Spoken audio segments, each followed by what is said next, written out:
ГСП онлайн. Городские новости сейчас.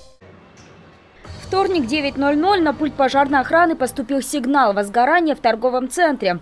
Задымление в одном из магазинов на первом этаже. Огонь и дым распространился по всему помещению. Именно так звучала легенда пожарных учений в ТРЦ «Ярмарка». На вызов приехали 8 пожарных машин, 30 человек личного состава пожарной части, а также скорая и сотрудники полиции.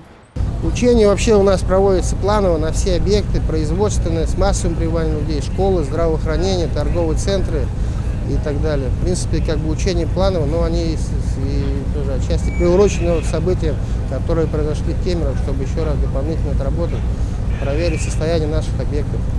Также в помещении преднамеренно оставили 10 человек так называемых статистов, изображающих пострадавших в пожаре. К сожалению, сам момент их спасения мы заснять не смогли, как и всю остальную работу пожарных. Нашу съемку в задымленном помещении прервали.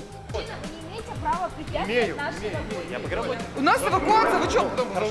Нет, но мы по правилам должны вас эвакуировать. Нет, у нас эвакуация, мы должны вас эвакуировать. А у нас работа, вы понимаете?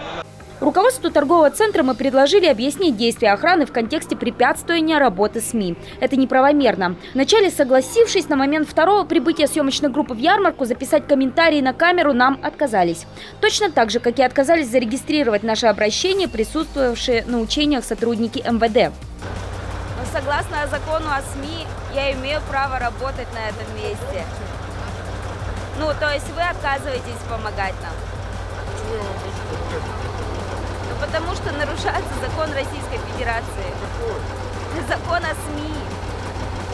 Сами же учения прибывшие службы оценили удовлетворительно. Также можно оценить и действия сотрудников торгового центра. Они эвакуировались настолько быстро, что к моменту приезда пожарных почти все стояли на улице. Предполагаем, что покупателей в столь ранний час в торговом центре не оказалось. В 9:49 учения завершились.